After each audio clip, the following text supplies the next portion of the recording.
Ragazzi, quando vedo un'alba come questa mi emoziono sempre. Ciao amici di Addicted2Tech e benvenuti in questo nuovo video. Io sono Michele, oggi video molto particolare. Infatti, in tutta la giornata di oggi utilizzeremo solo il mio DJI Mavic 2 Pro, un po' come se fosse un action camera. Perdonatemi se l'audio non è il massimo, ma sto utilizzando il microfono dello smartphone per registrare la mia voce, ma quello che ci interessa è sicuramente il video. Come si comporterà il Mavic 2 Pro, che vi ricordo ha già 2 anni sul groppone, ma che secondo me è ancora dotato di una delle migliori, se non la migliore cam per uso hobbistico e anche un po' professionale e semi-professionale. Comunque amici, ora ci godiamo insieme quest'alba, anzi usiamo il drone come fosse un action cam, poi stasera a fine video traiamo qualche conclusione.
Come avete visto stiamo provando un po' di Follow Me e Active Track, che con l'ultimo aggiornamento del Mavic 2 Pro è davvero molto migliorato. Siamo riusciti a superare alberi, alberelli, arbusti e tornare indietro in una stradina davvero molto stretta. Ve la faccio vedere.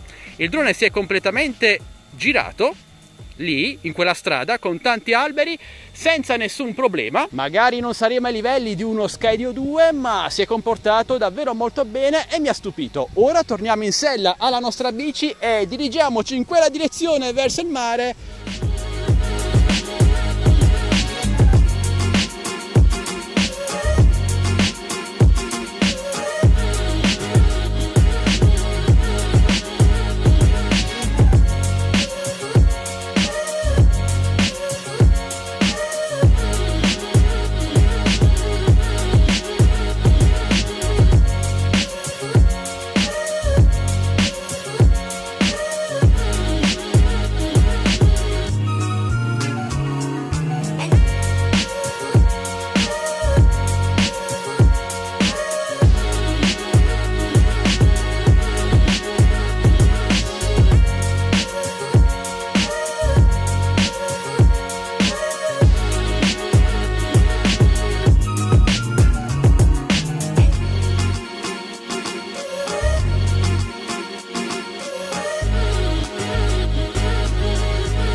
Ed eccoci finalmente qui ragazzi, dopo un'intera giornata in compagnia del DJI Mavic 2 Pro. Il DJI Mavic 2 Pro ha ben 2 anni dalla sua uscita, vi ricordo che venne lanciato sul mercato nell'estate del 2018, se non sbaglio proprio ad agosto. Dopo 2 anni vale ancora l'acquisto oppure è meglio virare su modelli più moderni? Allora, durante tutto questo video voi siete stati all'interno del DJI Mavic 2 Pro, siete stati i suoi occhi e avete visto tutto quello che lui ha ripreso. E come avete visto, la qualità di foto e video immortalate da questo drone è tutt'oggi davvero eccezionale. Secondo me, tutt'oggi nel 2020 non c'è nessun drone con una camera di qualità minimamente paragonabile al DJI Mavic 2 Pro. Vi ricordo che questo drone monta un Hasselblad da 1 pollice e ora voi direte: Michele, sono stati lanciati sul mercato negli ultimi mesi dei droni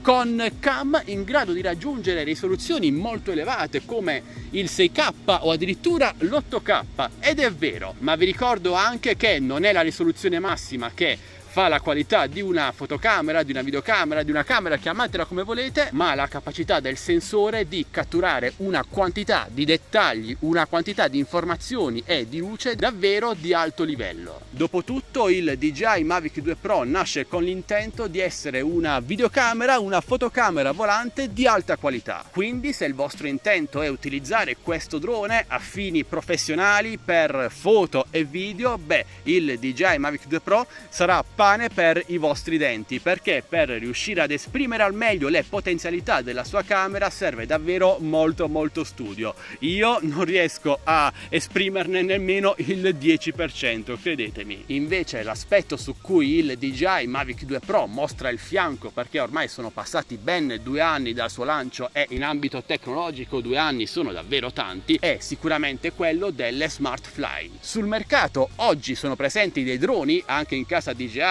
il DJI Mavic Air 2, in grado di seguire il soggetto, quindi Follow Me e Active Track, con una precisione e una reattività sicuramente superiore al drone che avete visto in questo video, che nonostante tutto è stato migliorato sotto questo aspetto con gli ultimi aggiornamenti, ma non è al pari dei rivali più moderni, ma è normale che sia così. Però voglio ripeterlo, questo drone è pensato per foto e video di alta qualità, quindi il Follow Me, l'Active Track e le Smart Fly in generale, che ci sono, funzionano, ma non al pari di modelli più recenti, sono comunque accessorie rispetto alla qualità del suo sensore. Quindi cosa vi consiglio di fare? Comprare oppure no il DJI Mavic 2 Pro nel 2020?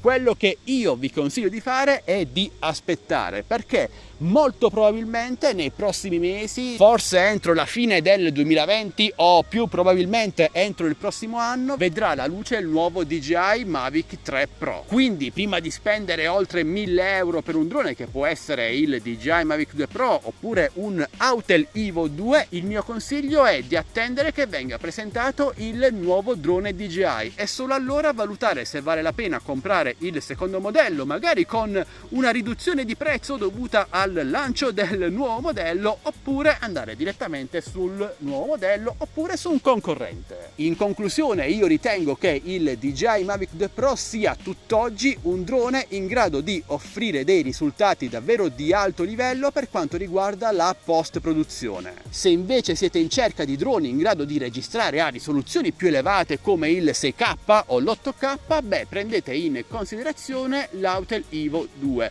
anche se credo che queste risoluzioni siano assolutamente esagerate e inutili oggi nel 2020. Non ci sono pannelli in grado di sfruttare al meglio delle risoluzioni così alte, e anche in ambiti professionali come possono essere servizi fotografici non vengono mai richieste risoluzioni così esagerate. Bene ragazzi, e mentre io mi sto sciogliendo qui al sole, ora ditemi voi cosa ne pensate del DJI Mavic 2 Pro. Secondo voi è un drone ancora valido oggi nel 2020 oppure no? Lo comprereste? esiste? Lo avete già comprato? Non lo avete comprato? Avete comprato un altro modello? Beh, parliamone insieme qui sotto nei commenti, e se avete dubbi o domande non esitate a chiedere, io sono come sempre a vostra totale disposizione. Se volete acquistare questo drone o tutti gli altri droni che io vi consiglio, beh, trovate i link con eventuali coupon qui sotto in descrizione video, insieme ai link per entrare nel nostro canale Telegram ufficiale dell'offerta, TechBest Deals, il nostro gruppo Facebook Droni e Tecnologia Italia e il nostro canale Instagram ufficiale. Entrate numerosi.